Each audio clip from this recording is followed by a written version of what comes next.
And welcome to Who Dares Rolls Mumbo Jumbo for this August, it's around about the 12th. Round about then, mid-ish August time. Good gracious, isn't time flying? Summer is whipping by in a flurry of rain clouds and yeah, it's shit.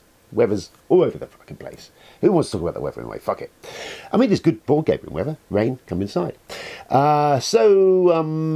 Yes, stuff's going on. Tony's going to be away for a few weeks, so we're down to 3 players on the Friday, so it's going to change. I don't know what we're going to play yet. Haven't decided. And there's been intermittent jumping ins and outs of people. We've had the camping. They all went on. Whatever does it for you. And now most of us are assembled back. So, all of that means... Hello, by the way. How are you all? You all good? Had a good week? Excellent. Jolly good. Got your Arks yet? Arks is going out. Anyone pre-ordered that or Game Found, or whatever you want to call it, they've got that coming. Interested? I have a pre-order for that. I don't think mine's coming until the end of the September, October time, but a little bit excited about that. I like to give it a go. FOMO is strong over here. Right, anyway. I ramble. Let's have a look at what I've been playing.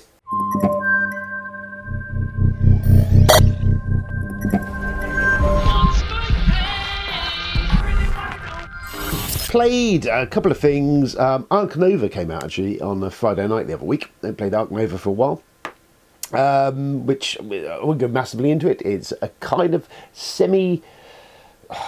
It's like the animal zoo equivalent of Terraforming Mars. People say this, and it is a little bit like that. The idea is essentially you're building kind of a tableau of cards, which you're getting for this massive, ridiculous deck, and there's all these different, let's say, combinations of stuff, different animals combined with each other, but there's lots of other actions going on. There's a board in front of you, you're building a zoo on, there's another board you can do different projects on, so there's a lot of kind of meaty propositions, and I really like the card mechanism that this game has. You have a series of 5 cards that you have, and they all do different things. There are different actions on them to build facilities, or to buy animals, or to put animals in your zoo, or whatever, to do things. And there's this combination of stuff where these 5 slots in front of you, where these cards kind of slot in and out of, where you play them, they cycle through. And the higher up the track they are, the more powerful they are.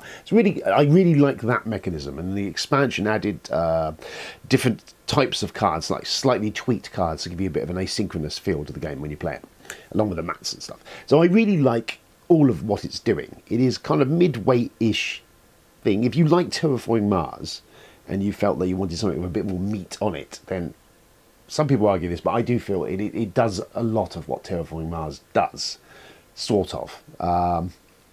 Except it is a bit more solo. You're working on the board in front of you. There is cards that affect other people, and that's kind of what I'm going to say on the matter. I like Ark Nova. I came to it late, but I rather much enjoy it. I think there's some more expansions coming. I think some more tiles and stuff, player boards and stuff coming. Anyway, Ark Nova. Your mileage may vary, but I really quite enjoy it. I mean, the theme, to me, it kind of slides off, but I like the mechanisms of what we're doing in the game. There you go.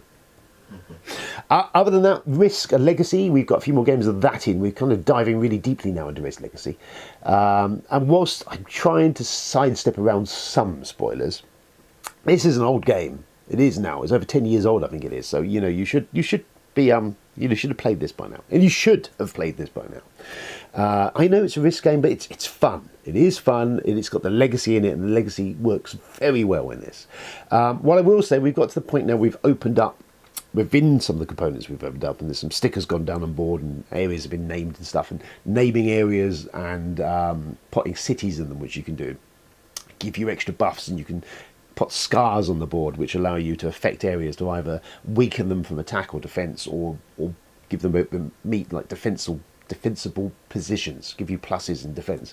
So there's all this kind of heady stuff going on, and I like it how game to game, the world is developing. It's this war-torn world where you've got bunkers have popped up and areas have, been affected by either chemical weapons or whatever. Anyway, there's weak points and choke points on the board, and it slowly develops as you go along.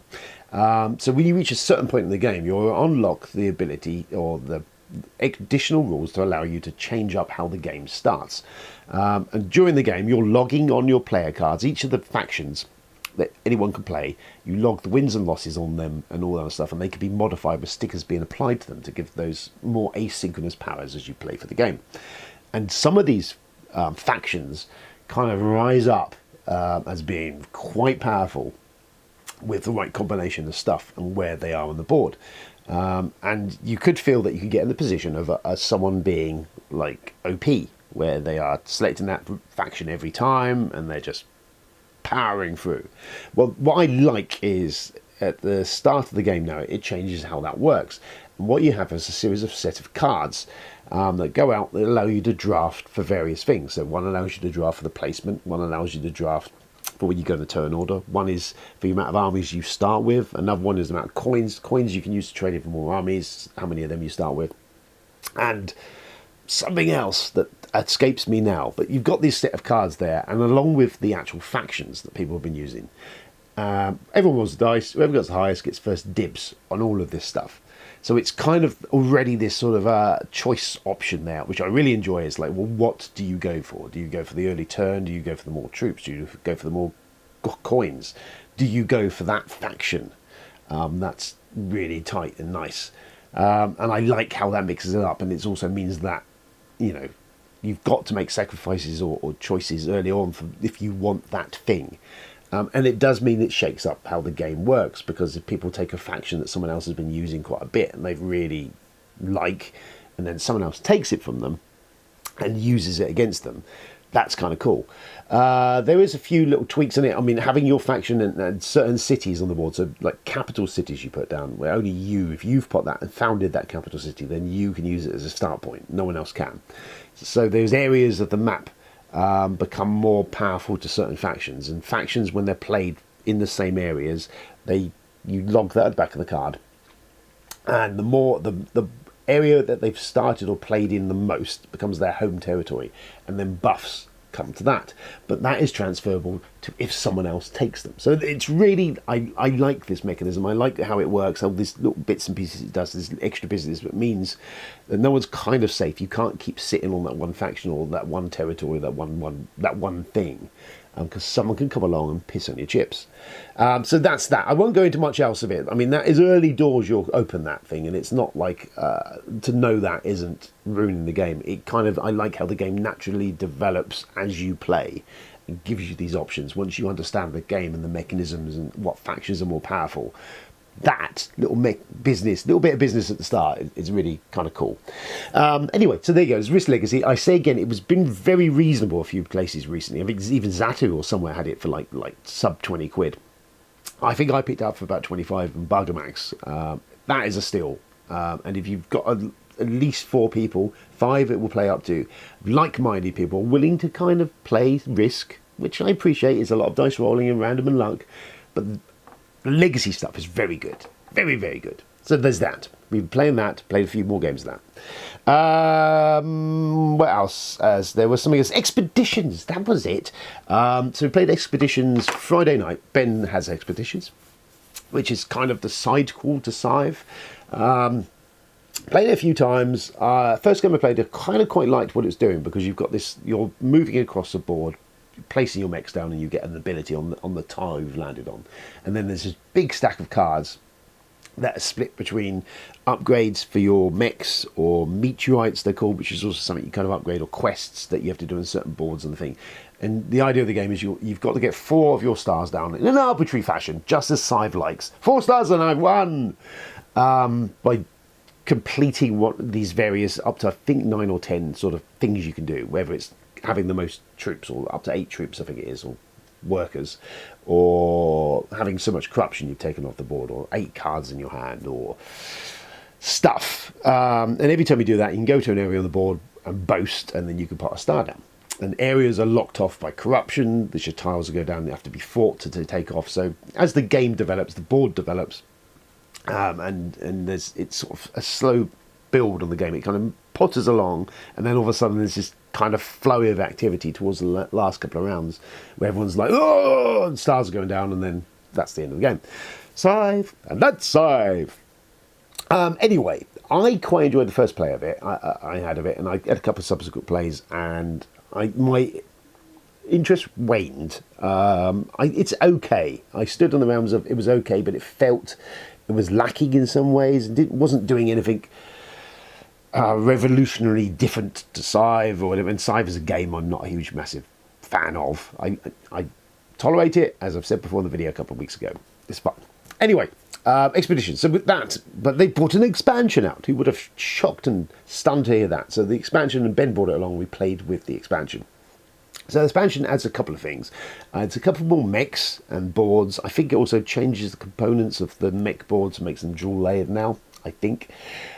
His were, so I'm guessing that's how it worked. I can't remember, to be fair to you. So yeah, it adds a couple more mechs. It adds a bunch of new leaders and companion cards. So there's a lot more options at the start of the game. It can mix up the asynchronicity of that. Say that 3 times fast. And the cool thing it adds is these gold meeples. These meeples, everyone else starts with one of these golden meeples, which essentially allows you to use it as any colour, as a wild. And the key to this game, or one of the keys to this game, is you're getting these cards throughout the game. And one of the mechanisms of the game is you play a card down, and then you can put a meeple on it to get an extra bonus thing. So you play the card and it will give you some resource. But there will be an action on the card that if you play the corresponding coloured meeple, which are either green, red, blue, yellow or purple, it will also trigger this ability. And part of the game is getting these workers, a mix of them by gaining them off the board tiles, and then being able to play these out. Well, the gold one instantly means that you've got one of those. It means that there used to be this pinch point where everyone would kind of rush to get the character, the meeples, to be able to be triggering the cards of their colours and so on. This opens up, allows you to, at least gives you some flexibility there that you don't need. If you get cock blocked and can't get that colour meeple, you can still play those cards. And you get these cards back by doing a refresh mode, which the refresh ability kind of takes all the cards back and all the meeples come back. You don't really get to do anything, but then you get them back. There's a nice cool mechanism of if you do refresh, a cube comes back and then you get to do all 3 actions, which is to move, play a card, and gather, which is get whatever the tile you're on's thing is. So every refresh allows you to do that, and then subsequent to that you then have to move the cube up and block off one of those 3 actions to do the other 2 on your round, so on, and rinse and repeat.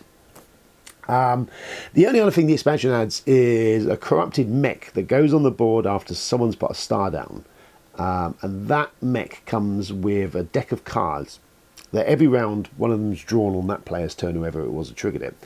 And it gives some sort of AI controlled instructions where this mech blunders along the board. If it should try and go to a location where there is a player there, then it will penalise them with whatever on the card is. It's usually taking a coin off them, potentially causing them to discard a card, and a couple of other things that escape me now what they are, but there's some penalty, small penalty. So this thing thunders along the board. They're also on the bottom of the cards are stuff that you need to hit. Throughout the game you're gaining either these brains, I think they're valor, or guile, I think it is, and then fists, which are strength. So you're getting these 2 commodities through the game, which you spend them to attack the corruption on the board, but you can also use them to attack this mech. And if you attack it, you get a card from it. And the card can be used as a corruption you've gained, which is one of the star abilities you can get to claim the thing. Bah. Anyway, Expeditions. Good God, I went off on a ramble on that one. So is this any good? Does the expansion do anything really fantastic? And I would say yes and no. I really like the gold meeple. That having the option, that ability to have that wild right out of the gate does give you a lot more options. It opens up the game to you where you can't necessarily get blocked, because in the base game you could go somewhere and someone else has blocked off where you're going to get a meeple from. You're then kind of stuck in a position of having cards that you're playing but you're not getting the maximum value from because you're not able to put the coloured meeple on it. So I really like that. The dual layer, well, whatever, I can take that. The 2 mechs, I played one of the 2 new mechs, and I quite like the abilities on that. My one allowed me essentially after I collect map tokens on the board, which is also another mechanism actually. I pause. Another addition that was put into the game is the map tokens. At the start of in the base game, you have these map tokens that go down on all the areas of the undiscovered areas of the board. When you discovered it, you flipped them, you took one of them, and you collected 5 of them, and you could claim a star. Now they've actually put a symbol on the bottom side of these, so when you flip one of these, you also get something, which I don't understand why they didn't do that in the base game, frankly, because that was one of the things I'm pretty sure I was like, why have we not done that? So that's in.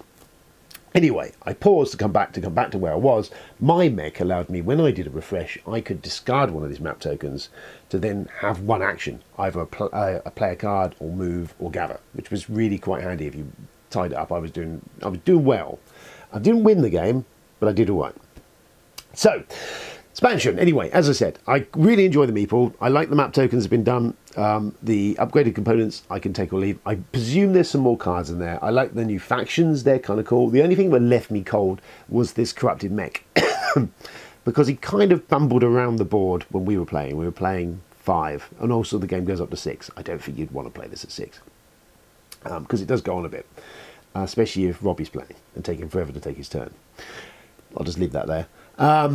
But yeah, this corrupted mech bumbles around the board, and he can bump into you, and he can just penalise you. He's just generally a bit of a pain in the arse because he could block off areas, and he's just there being annoying.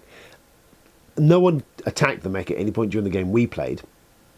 I can understand kind of what it's there to do because there is a limited or finite amount of corruption on the board. It is potential that someone can take it all off the board or a lot of it between a couple of players, and you might not have enough of them to claim.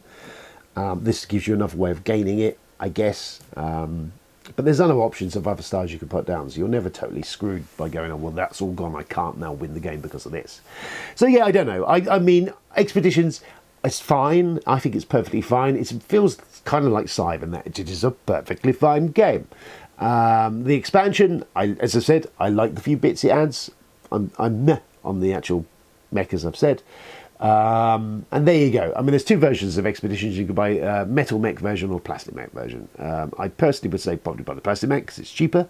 I don't know. I can't recommend it, if I'm honest with you. I'm still on the fence of it is perfectly fine. I will play it if someone brings it along. I certainly like what the expansion adds. I don't know how much the expansion is. I know the base game, the bare minimum plastic version is about 55 quid. I'm sure this, because of all the extra bits in it, is not going to be a cheap expansion. So bumps that game price up even more. And I don't think all of that combined is that game is valued at an £80 game, if I'm honest. Yeah, that's where I am. So that's Expeditions for Scythe. It is fine, the expansion. I don't know what the expansion is called. There will be a box here somewhere with the name of the title on it, and you can say, oh, that's what it's called, Mike, and I go, yes, that is what it's called, clearly. And that's all we've played, so it's time to do some news, I feel.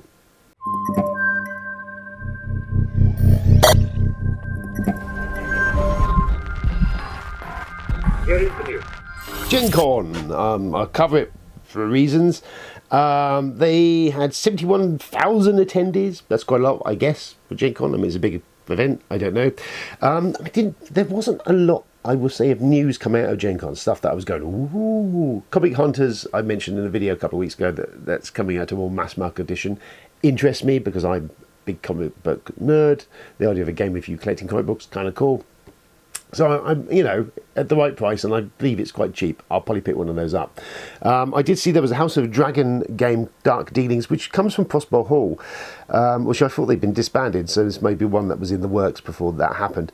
It's kind of a hidden info trick-taking kind of game. I was kind of initially went, ooh, but House of Dragon I've been enjoying. So I don't know. Definitely the jury's out for me on that one. I was fascinated, but doesn't really do it. I just don't feel we've got a decent Game of Thrones game. We've got the board game, 2nd edition, which is more of a dudes on the map war game rather than, if all honestly, a Game of Thrones game. It is that, and I picked it back up again. I got it off of Board Game Trading and Chat because someone was selling it, and I got it reasonable because I used to own it, never played it enough, and sold it. So I've got it back and subsequently haven't played it. But I do want to dig into it. Because I never really got enough of Days in Court when I originally had it. Problem being, it plays better at the higher player counts. I have picked up the expansion, which makes it better for 4 players, I think. And there's also the Dance of Dragons expansion, which adds vassals to it, I hear. But I haven't picked that up yet.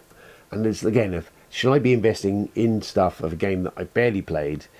Anyway, that, and then I've got the other one, the Iron Throne, which is basically a variant on Cosmic Encounter, which I like it. I don't know why, but there's something bad about it. It loses something in translation. But so there you go. Anyway, Game of Thrones games. I just feel that somewhere along the way, it's just missing something that really gets that all the good mix of those mechanisms together into a game that really feels like Game of Thrones.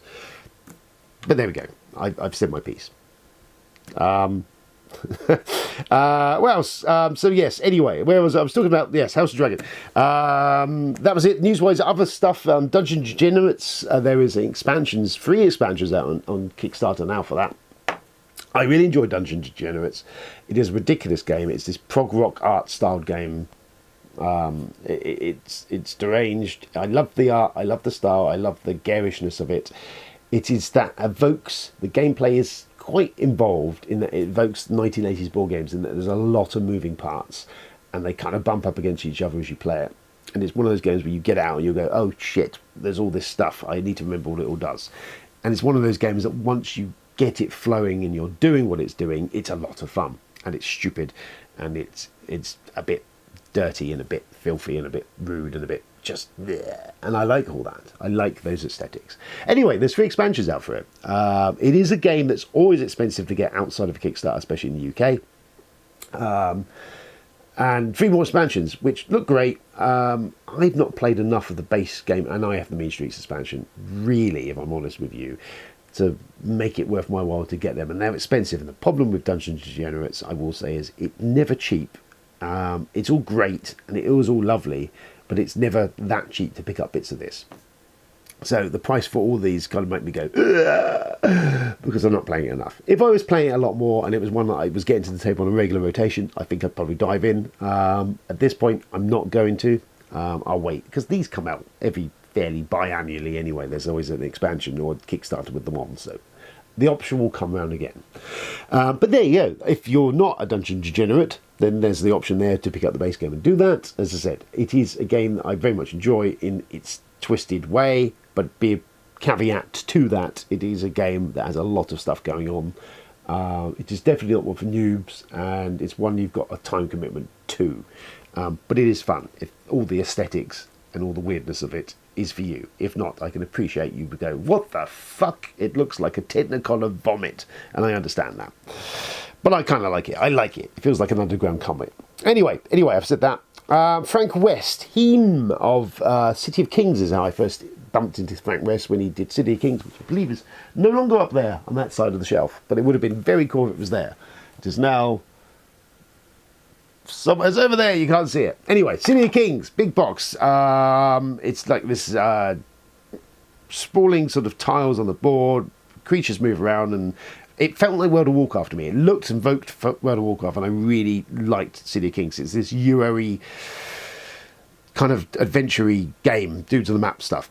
So that came out, and I really, really like that. City of Games is the name of the company, and then he did Valaudian Gardens, I want to say, or Valaudian Gardens, or something, which was a tessellating tile thing, and then subsequently there was Isle of Cats. All these set in the same universe, but none of them have got the same aesthetic and vibe and feel of that base City of Kings game. They're more cutesy, but they are definitely different. I've never played Isle of Cats. Again, it's tiles, and it's that Tetris style, laying tiles on the thing. It's done very well. I hear very good things about it. I've just never got around to playing it, and it's not one I was like, I've got Baron Park or something, so I never got on board. I say all this because Frank's announced a new game called Emberleaf. Not very much else is known about it at the moment, other than we've got more cutesy animals set in the City of Kings or that universe, but this side of it. And all we know it is, it's a tile placement again, so in the same wheelhouse of the stuff he's done before. He mentioned a thing called card dancing. No idea what card dancing is yet, and he hasn't kind of said any more than that. I presume it might be something that's moving cards around on a tableau. We all will be revealed, I'm sure. There's a Kickstarter coming for it in September, 17th of September, and that's kind of what I can say on it at the moment. I am intrigued. Colour me interested and intrigued. I really like City of Kings. Again, it's a game I've not played enough of, actually. I might dig it out this next couple of weekends because Tony's away and there's 3 of us, and it's a bit of a initial teach is going to be a bit of a but I've not played enough of it, but I really, when I played it, it absolutely grabbed my attention. I really loved the aesthetics of it. It did look and feel like World of Warcraft, and the colour design of the character, it just was lovely. And the subsequent spin-off stuff has not had that vibe or feel for me, which is why I've kind of went, eh. Anyway, Emberleaf, cutesy animals, no more than that, but I will watch with anticipation because I do like what Frank has done. So there you go. Emberleaf, if you're not aware of it. Another thing I saw on newsworthy, there's a lot of news, isn't there? Is I'm trying to find the fucking thing. Oh yes, chess. So yes, apparently there's a chess tournament, and the Russian competitor tried to poison her her rival in the game, and there's video footage of her coming in apparently lacing chess pieces with mercury or something, which is seems a little extreme. I did see that amused me. Those cheeky Russians, they're fucking ones, aren't they? And then the last thing I saw on there that was on a Facebook group is a fan-made expansion for Nemesis, any of the Nemesis games, which is the Predator, which kind of looked cool. It's Predator, Great Jungle Hunt, and also there was a spin-off one with just like a big Predator character. They're not cheap, and they're all fan made. They're including minis, and they're currently doing a pre-order thing. I think they're trying to get a certain max quantity of backers or people interested, so that they can, I presume, pay for the professional production of this thing and bring the cost down. So it's still going on there. It's on the Facebook thing. I'll try and put a link in the comments or something, in the description of this video, in case that's intriguing to you. I looked at it. I mean, I've put some images up there. There's a board, which is the jungle, and there's cards are cool. It all looks kind of cool. Again, I'm left in the situation of going, all that's kind of cool, but I'm not playing enough Nemesis at the moment, or Lockdown. I've got the other one coming. Do I really need to revisit? I mean, I picked up the Carnivores and never played with them yet in the base game. And I don't think I've played with the alternative factions from Lockdown yet. So I've got a lot of Nemesis. I'm not really playing with it. I don't think I need any more Nemesis, even Predator 1, which it looks kind of cool. I'm not entirely sure if they've got permission to do that. They might get shut down. Fox might move in, or Disney might move in and go, "What are you doing?" I know they are quite litigious. Litigious? I think that's the word. Anyway, they like to sue the fuck out of people. So there's that as well, if that's your thing. I like Predator. I know I was, on the back of that, going to do a Looky, because I did that a couple of years ago. Go back 10 years ago to 2014 and pick a game and have a little bit of a retrospective on it. Now, I was going to pick Aliens vs. Predator, the leading edge game, Encounters. No, Aliens Encounters. Legendary Encounters. Fuck me. Which, Legendary Encounters, I was going to talk about that, and then I changed mine. So Legendary Encounters, as you do, if you do or don't know, is a deck building game of Alien. There was also a Predator expansion of it, and there was also subsequent other expansions. I have most of it out there in the box. It's now out of print. It's a 10-year-old game. I really enjoy it. I wasn't going to talk about that, though. But I kind of got into it. We'll come back to that next video. What I was going to talk about was another game which is 10 years old, which is Imperial Settlers. Though thinking about it now, thematically, it would have been much better to talk about the Alien Encounters game, because I've just talked about aliens and predators. But I didn't, and wellness. Anyway, Imperial Settlers came from Portal. This is a tableau building game, a view of factions. In the base game, there was 4 factions. There was barbarians, there was the Chinese, there was Romans, and barbarians, I want to say. Something like that. Each of these factions have their own deck. And when you play the game you have a big old deck of cards in the middle, and you have your own deck of cards that are specific to your faction. And you're drawing from either war, and you're mix and matching. And you're playing these out into a tableau on the board in front of you. Some of them go to the left of this centre sort of board you have in the middle, and they give you ongoing abilities or points values, and the ones on the right give you other options. And you also got meeples and stuff you're getting, and you can put meeples on these buildings to get a thing off of them, and resources generating. And it's an engine builder thing, and you're building more engines and more engines. And the idea of it is kind of getting efficiency of engine, because all the stuff you get every round disappears unless you can store it at the end of a round. So what you want to be doing is getting into a position of you getting all the stuff, and then you're spending it all to clear the decks and absolutely get the best out of the things. And more cards go out and more stuff happens. And there's some take that elements into it, that you can have factions attacking other factions and taking out areas. And it's really good. I really like it. I always really did like Imperial Settlers. I really like the aesthetics and the thing for Portal games. Nasty check. There was a couple of expansions for it. There was the Aztecs and the Underwater Dudes. I even had my name in the rulebook for working on that expansion. And it's gone. I could open the box and have a look. I was hoping it's going to come to me. No, it's not coming to me. Atlanteans. Fucking yes. Anyway, so all that's in there. It does play long. I would say the only issue with it, if you're playing 4 players, you're going to be there all night. It is a lengthy game. It probably sweet spot is actually to play it like a 2-player game. Although I don't mind playing 4 players because there's 4 of us and it's one we've played a lot.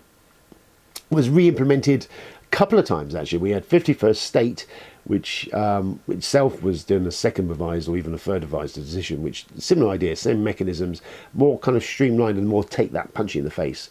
And of the two, I quite like the gameplay of 51st State. It's faster, a bit looser, a little bit less. It plays quicker.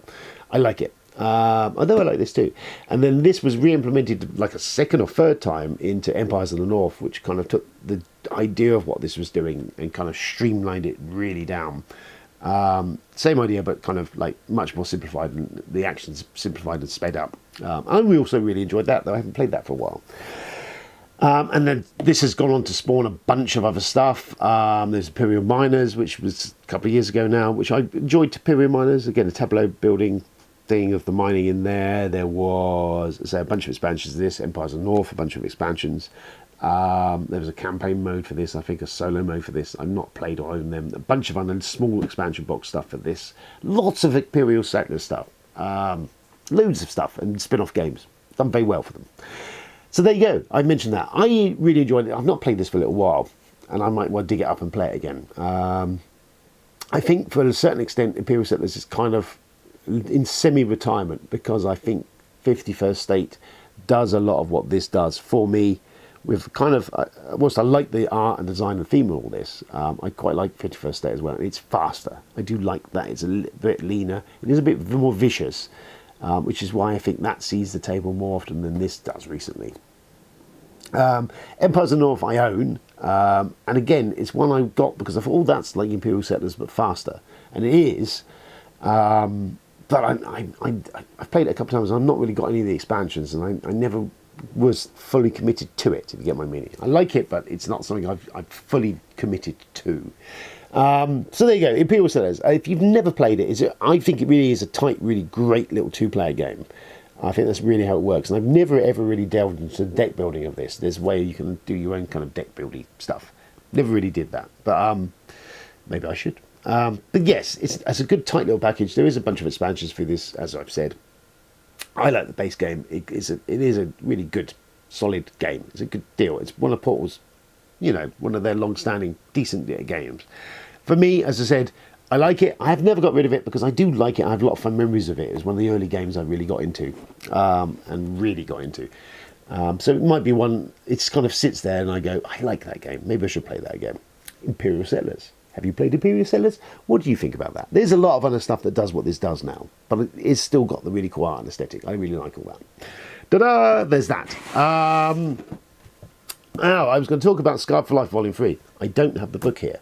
Through the wonders of filming, that may get fixed in a minute. Ta-da! Seamless that was, wasn't it? Absolutely amazing. It's really weird because I got down here earlier this morning and I've suddenly the sun has now come out. It's now brighter outside than it was when I got here first. It was quite grey this morning. Now it's bright. Now it's like 8 in the morning. I've been here like since 6 in the morning. Yay for me. Anyway, let's be fair. We've done well. The dog was asleep. He's now buggered off back indoors. And the boy hasn't come down and caused me havoc yet. So this is winning. Scarred for Life. Ta-da! I was going to talk about this. James, I know you're really excited going, you should talk about this before, but yes, I understand. Scarred for Life, yes. It's one that I've been meaning to dive into, and there is 3 volumes of this. This is the 3rd volume. They are a series of books. The first volume was about 1970s culture. Culture? Fucking Jesus Christ, pop culture. Kind of all about the stuff, the fucked up stuff in the 70s, like public information adverts and stuff. The stuff that you would have watched as a child if you grew up in the 1970s. For you millennials and all younger ones, I'm sorry you're lost on you, but you can pick these volumes of books up to work out about that. But they were about growing up on that thing and the fucked up shit that we were exposed to as a child. And there was a lot of it. And the second volume was in the 80s and covered a lot more of that stuff. And then this is the third and final volume, which, again, set mostly in the 80s, or covering the 80s, but this is covering it from the perspective, a lot of it, of In the Shadow of the Bomb. Now, if you don't know, for those of you out there, young'uns, but in the 80s, there was the threat of thermonuclear extermination on a regular basis, and it was really front and centre. You had pamphlets sent to your house. I remember adverts on TV were warning you that, you know, in the event of a nuclear bomb, that you kind of have to get under a kitchen table. You'd be fine. There was this almost like nation, and not just the UK, I think in the States as well, this kind of almost kind of semi-gaslighting that they were trying to, I think, sell on the idea that nuclear Armageddon was survivable and wasn't that bad, okay?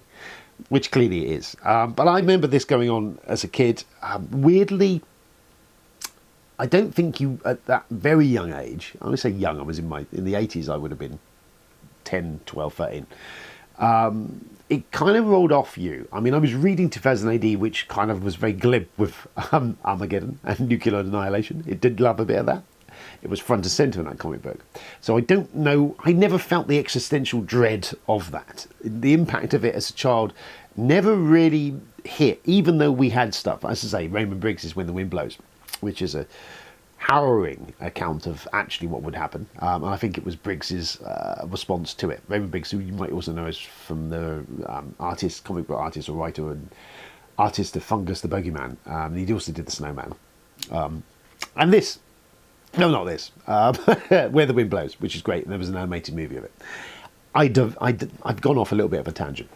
So these, anyway, what they are is essentially a very big, thick volume of, and I should give you the authors' names because that'd be rude not to. Stephen Brotherstone and Dave Lawrence are the two behind it. They also have a podcast that sporadically puts out episodes of people kind of picking out their highlights. This one's kind of cool. It goes into a lot of stuff, as well as nuclear Armageddon-y fun times, which Fred's is front and centre on the front here. Fred's is a BBC, only ever shown once, a BBC drama, which was a what if a nuclear attack had happened and it hit somewhere in north of England, or no, London's nuked, and it's set in the north of England, about what happens post that. The nuclear attack and post that. The US had the day after, or something like that, which was their equivalent of it, which was a bit more sanitised. But the UK version was like Ken Loach does Nuclear Armageddon. Fucking harrowing. And it is harrowing. I've not seen it since around this time. I think I saw it when it was aired and it scared the shit out of me just because it was just grim, just unrelentingly grim. And I think I've seen it in a pirate subsequently since. It is now available. If you want to get the DVDs of Fred's, then you can do that. I can't recommend that because it really is fucking nightmare fuel. It really is a harrowing, just depressing watch. Great. I mean, what a testament to the time and what they did. But fuck me, yeah, it's not something I can recommend wholeheartedly. But aside from that, this also has video nasties, which we all love, a bit of Satanic Panic, paperbacks from hell, some slashy paperbacks, grim and gritty comics, the paranormal, weird pop videos, nuclear war, and much more. So it kind of hitting a lot of shit that I like. 2000 AD, I think, is in here. There's video nasties, and I remember very much as a child, video nasties. Were this garish in the 80s. It was uncontrolled. There was just videos were coming straight out and you can get whatever you like, and until the government went, hold on a moment, Mary Whitehouse went, oh, this is very naughty, we shouldn't have this. I remember very much as a child being like in the high street or a bus stop with parents or whatever and looking at these video shops, and pasted in the front of these video shops were all these incredibly horrific and garish video covers. I mean, Driller Kid is one that really stands out to me because that had a guy with a drill going into his head and claret flying everywhere, and I think there's something, the thing was like the drill keeps churning and cutting into flesh and bone or something. I mean, fucking hell. I mean, I lapped that stuff up. I mean, I was like obsessed with horror, and in the 80s, you know, video nasties were a thing that I absolutely embraced and loved. Let's be clear, most video nasties, not all of them, but a large percentage of them aren't very good. They're like 2 hour or hour and a half long movies with like a 10-minute sequence, which is astoundingly violent and great. But the rest of it, total bollocks around it. But then, you know, there's been a bunch of boutique DVD, Blu-ray labels. Arrow comes to mind, and 101 Films. There's others have come out, and I'm escaping 88 Films. More are turning up by the day, actually, coming out of repurposing these classics. I used to do them loosely in some cases, bundling them up in really nice packages with lots of extras and interviews and voice commentaries and all that, and we're getting them repackaged out to us. And they've got a thriving cottage industry of that, and some of which I've picked up myself because, you know, that's the thing. So yeah, Scar for Life. If any of that has interested you, there is obviously 3 volumes of this you could pick up. This is the 3rd volume, as I said. There is 2 on volume 1 and 2. I need to pick up volume 2 and 1. I don't have them, actually. But I picked up this Dive Straight because this was really in my wheelhouse of all the good stuff. It's a lot of text. It is a big, thick fucking book. It's got lots of good stuff. There is pictures and stuff in there, but it's a good, that's meaty thing you can get your teeth into and enjoy. Available from their website. I will pot it in the description. I will try and remember this. I will put it in the description. But there you go. Scar for Life. Go and read that if that's your thing. And there you go. That's pretty much it. I mean, other than that, I have continued to watch Rebel Moon, the director's cut. I've nearly finished the part 1. I think I said last video, well, I thought that they were kind of leaning into the exploitative elements of it. I think as it's gone along, it really hasn't done much to add any depth to the characters, most of the other characters. Most of the other stuff is kind of the same. So I would say, for the record, I always thought Justice League, Snyder's Justice League, the 4-hour cut, really was an eye-opener of like, Jesus Christ, this was actually a lot of stuff in this movie that should have been left in. It's a really great, you know, wow, why did they cannibalize and neuter that movie? Because it was... This, no, I can't at this point and say this doesn't really add anything. It adds bits I said last video, but it's not really giving any characters anymore. Most of the main characters they're collecting, it's kind of just bloated out with stuff. But it doesn't feel like what Justice League did to me. Justice League did feel like this. Wow, why the fuck was this not released? I mean, this has got more violence and blood and gore and all that, and it's all kind of cool. I am left kind of going, why this was not released like this? Because the issue is the neutered PG-13 versions of Rebel Moon felt a bit, yeah. Having said that, this just feels like a longer, bloody, and more violent version of this with tits. But I'm still kind of going, yeah. So your mileage may vary. But there's Rebel Moon. I don't know whether I'm going to get around to watching the part 2. Maybe. I don't think it's done very well. Yeah, I'm not a Snyder bro by any means. I do like some of the stuff he does. I do like some of the aesthetics he does. This, I was really excited about. I really thought we were going to get something kind of cool. And it's not that. And I don't think we're going to see the multiple other versions of... He was going to do about 5 movies, he reckoned. I can't see that happening at this point. That's that. Just quickly, casting my mind around if there's anything else. There isn't. So that's it. That's the end of the video. That's us. That's done. Thanks for tuning in. As always, like, share and subscribe. Ring the bell, as Isaac would say. Have a good week. Look after yourselves. Play games, of course. Try and enjoy the sunshine when it comes out. And we'll catch up again soon in, I'm sure, a week or so's time. Until then, have fun. Ta-ta, goodbye, farewell, ta-ta, and all that.